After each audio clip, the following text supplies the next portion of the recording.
अभी तो हमारा बड़ा चट के मुकाबला हुआ हिंदुस्तान के राजाओं से। ये किधर जा रहे हैं? रोक के पूछा, बाबा किधर जा रहे हो? कहने लगे हिंदुस्तान। अब वहां क्या करोगे? कहा हिंदुस्तान फतह करने जा रहे।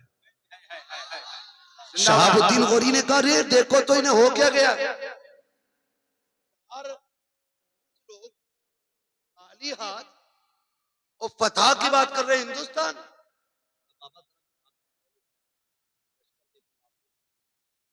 खाली हाथ नहीं, सब पे तलवारें, ढाले, घोड़े, ऊंट, सारे ये चीजें हमारी सवारियों के लिए। तुम खाली हाथ हिंदुस्तान फतह करोगे? कहा हाँ। लौट चलो, क्यों ऐसी बातें कर रहे हो? हम तो लौट आए, तुम्हें भी आना पड़ेगा। फरमाने लगे हम नहीं आएंगे, हम नहीं आएंगे। कहा तुम क्या करोगे? कहा हिंदुस्तान फतह करेंगे। कहा कैसे? फरमाने लगे तू इसलिए लौट आया कि तू तलवार के भरोसे गया था, हम इसलिए नहीं लौटेंगे कि हम परवरदिगार के भरोसे जा रहे हैं। जिंदाबाद जिंदाबाद। फिर गरीब नवाज आए और आकर के वो अखलाक पेश किया, वो अखलाक पेश किया कि चोटी के पंडित भी कलमा पढ़ के मुसलमान हो रहे थे। जिंदाबाद जिंदाबाद। ये अखलाक की बात थी। एक कथे ने तहरीर लिखी, एक लाइन में लिखा, अजमेर वाले ने जो कब्जा किया गया ना, ये जबरदस्ती धर्म परिवर्तन कराया गया। मैं कहता हूँ इससे तो तुम्हारी कमजोरी और बुज़दिली नजर आती है। तुम शहाबुद्दीन गौरी को ताकत के बलबूते पे भगा देते हो, और वो कितनी ताकत लेके आया था, जो अकेला बंदा आकर के जबरदस्ती दीन तुम्हारे अंदर डाल रहा था। तुम कैसे कह सकते हो कि जबरदस्ती धर्म परिवर्तन कराया गया? नहीं, खुदा की कसम, उसकी चौखट का कमाल ये था, जो उसकी बातें सुनता था उसका हो जाता था, और वो ये कहता था अगर ये इतना प्यारा है तो फिर इसका नाना मदीने वाला कितना प्यारा। नारे तकबीर, नारे रिसालत, अज़मते गरीब नवाज, शाने गरीब नवाज, ख्वाजा का हिंदुस्तान, मसलके आला हज़रत, जिंदाबाद जिंदाबाद। सरकार गरीब नवाज को गरीब नवाज क्यों कहते हैं जानते हो? एक दिन ना माँ ने ईद का दिन तक कपड़े पहनाए, मैं जाओ लाल ईद की नमाज पढ़ के आओ। घर से निकले, रास्ते में एक बच्चा खड़ा था, हम उम्र बच्चा था, मैले फटे कपड़े पहने थे। आपने फरमाया यार तेरी ईद नहीं है? उसने कहा जी मैं यतीम, ना माँ है ना बाप है, और ना हम भी शौक रखते नए कपड़ों का।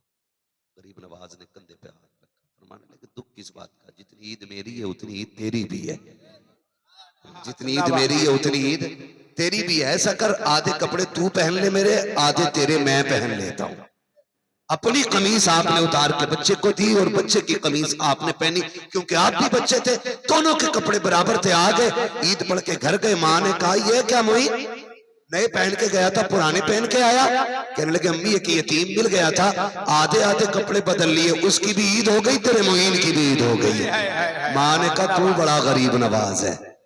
उस दिन मां ने कहा था आज तक जमाना गरीब नवाज कह रहा है, आज तक जमाना गरीब। और उनकी चौखट पे जो भी जाते हैं खाली नहीं आते। ये तो इनके चोंचले हैं, चरसी और शराबियों के, इनके चोंचले हैं कि ये बरेली वाले आला हज़रत फरमाते हैं कि जब दुआएं कबूल न होती हो तो फिर अजमेर शरीफ जाया करो। ये मां याशियां कर रहे, शराबे पी रहे, अजमेर शरीफ के मजार की कमाई से शराबे पीते, याशियां करते, ये उंगली उठाते आला हज़रत पे। आला हज़रत अजमेर शरीफ गए ना तो अंदर चौखट के बाहर खड़े रहे, ऐसे करते। किसी ने कहा अंदर क्यों नहीं जाते? तो कहने लगे कुत्तों का काम घर के अंदर का नहीं होता है, कुत्तों का काम चौखट पे बैठना होता है। हाँ, अहमद रजा कितना भी बड़ा, लेकिन अभी इतना बड़ा नहीं है कि चौखट के अंदर तक जा सके। ये अदब आला हज़रत। हाँ, तुम्हें तुम्हारे नशे मुबारक हो, हम सुन्नियों को बरेली का अहमद रजा मुबारक हो। शुक्र है अल्लाह ने हमें बरेली वाला भी दिया है, अजमेर वाला भी दिया है, साथ बगदाद वाला भी दिया है, साथ बगदाद वाला भी दिया है। मौला करीम हमें बुजुर्गों से मोहब्बत करने वाला बनाए और उनसे प्यार करने वाला बनाए। बस सारे लोग मेरे साथ कलमा शरीफ पढ़ लीजिए। ला इलाहा। बड़ी सुस्ती से पढ़ रहे हैं जी, नाराज है, नाराज है आप लोग? अभी नहीं है ना? और सुनेंगे तो कल के जलसे में आ जाइए। थोड़ी मेहनत तुम कर लो, थोड़ी हम कर, ठीक है ना? पता नहीं कल खुद नहीं पता अभी कल किधर जाना है, बस है वो देखना पड़ेगा बस।